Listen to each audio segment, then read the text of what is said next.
Hey guys, and welcome to a brand new video here on FPL Now. Today we're going to be going over my transfer plans for Game Week 5 and also take a look at how I got on in Game Week 4. So if you're excited for the video, drop a like down below, leave a comment, what are your transfer plans for the next game week, subscribe if you're brand new, and let's get into the video.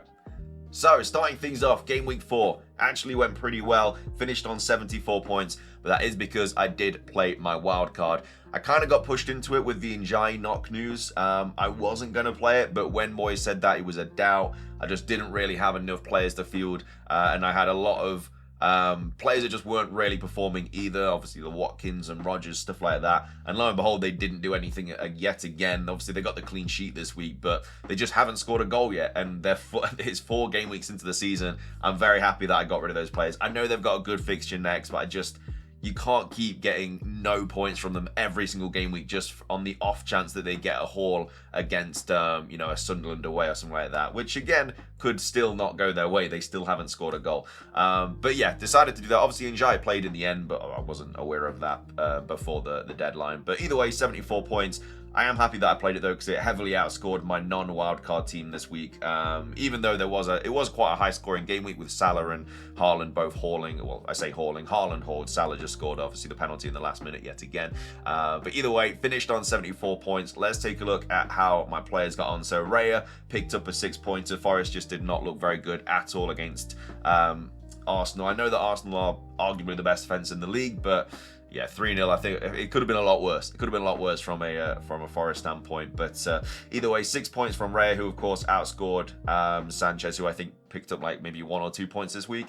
I also brought in Lacroix over Munoz just because I wanted the money for a transfer that I'm going to make in Game Week 6, and he ended up outscoring Munoz as well by only 1 point, but still, every little helps this season, because this season's crazy, man. Very difficult to get points, apparently, this season. Virgil van Dijk picking up the 8-pointer, again with the 2 bonus, and then Senesi hitting those DEFCONs once again. I'm not sure if he is the only player now. There was a couple of others that had hit DEFCON prior to Game Week 4, so I'm not sure if Tarkowski did this week. But either way, Senesi hit it again. So even though they conceded, he did go up to 3 points, which was very nice. So yeah, the defense and the goalkeeper performed very nicely. The only player on my non-wildcard team that outscored any of my wildcard players was Pedro Porro, who obviously picked up the 6-pointer. If I had Van de Ven, I would have been a little bit pissed, but with Porro, it wasn't as much of an issue. But either way, defenders and goalkeeper. In the midfield, Paquetá getting 2 points, Salah picking up 18 points. Again, just a lucky pen at the... Not even a lucky pen, it was a penalty. Very harsh on Burnley because I thought they played well all game.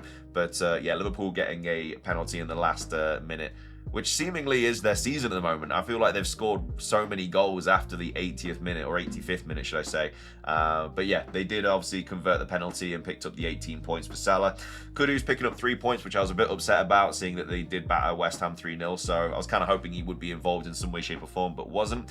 And then the Semenyo pick, which I know was super template on wildcard, but if I didn't have him, that's 13 points I wouldn't have had. And he just looks so good this season. I feel like he's only going to rise in price. And he was on penalties as well, with what's his face not on the pitch. So yeah, very interesting if that's going to stick. But either way, quite happy with the midfield, but yeah, Paquetá and Kudus definitely could have done more.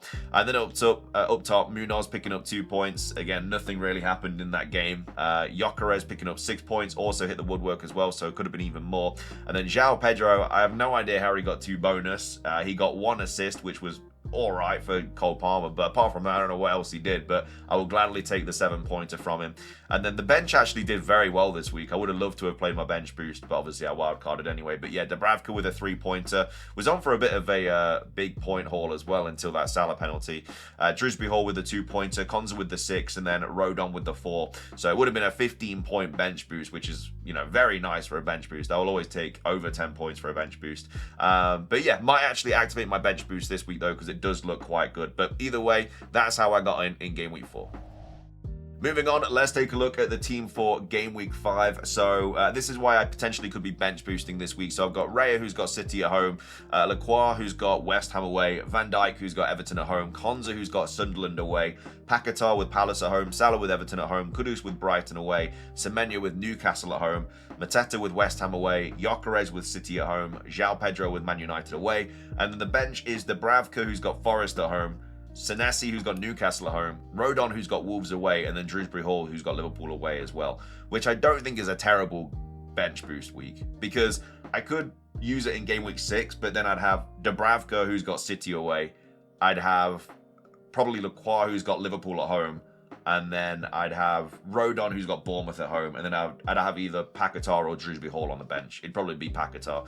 So I feel like that's a much weaker bench boost, whereas this week it doesn't look too bad at all. I feel like there's definitely at least 10 points there, especially like I don't really want to bench Senesi and Rodon in those fixtures. I know they're both defenders, but I feel like they can both do something in game week 5. So I am umming and ahhing about playing my bench boost, trying to just get the chips out of the way, really, just simply because you're going to get them all again anyway, and I feel like I need them to get my season back into gear. But yeah, the team doesn't look too bad.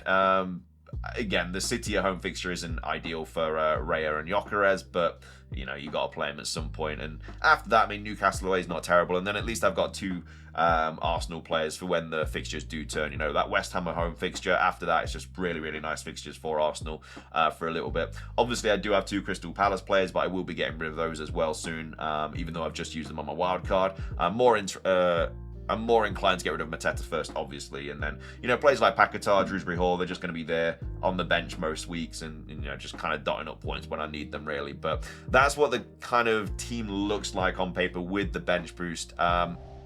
Obviously, this week, I'm very unlikely to make any transfers unless we have any kind of midweek injuries or kind of any injuries in training or anything like that. I feel like I'm not going to use a transfer this week. I do have 2.7 mil in the bank, and there was a reason that I went Lacroix over Munoz, and that's because I needed the money to be able to make this move. So in game week 6, as long as like there's no crazy price rises, I'm going to get rid of Mateta,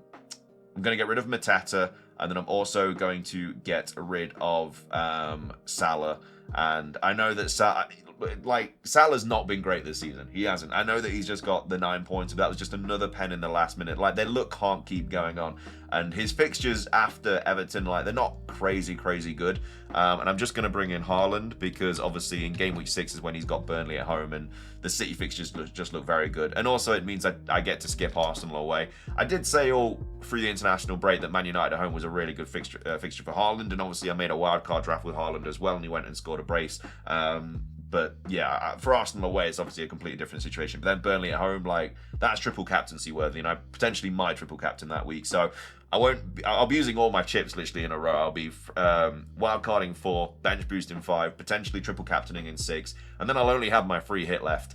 But it's fine, you know, we've got 5 transfers for AFCON, which is in game week 12, 13. So that's a massive help there. And again, I think that's a little bit OP this season, but it is what it is. I may as well use what I'm going to get, which is why I think the wild card is as less important for the first half of the season. It's still a very important shit, but with those 5 fixtures coming up, it kind of just allows you to navigate the season a little bit easier.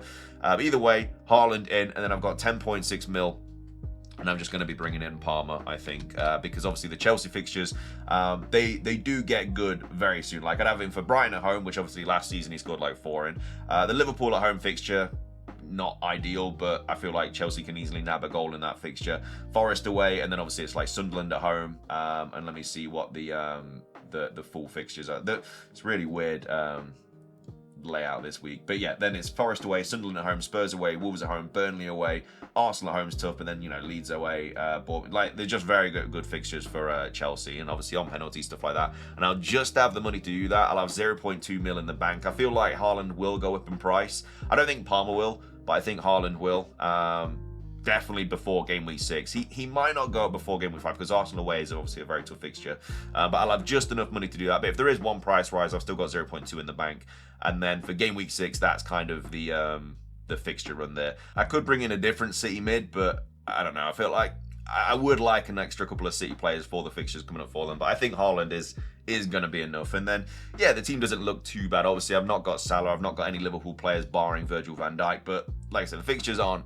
They're all right for Liverpool, but again, I feel like Palmer and Haaland will probably outscore Salah and Mateta most weeks, so I'm quite happy with those 2 players. But either way, that's kind of my plans for game week 5 and going into game week 6 and stuff. But if you guys enjoyed the video, drop a like down below, leave a comment. What are your plans for game week 5? Subscribe if you're brand new, ring the notification bell. Have a great rest of your day, and until next time, peace.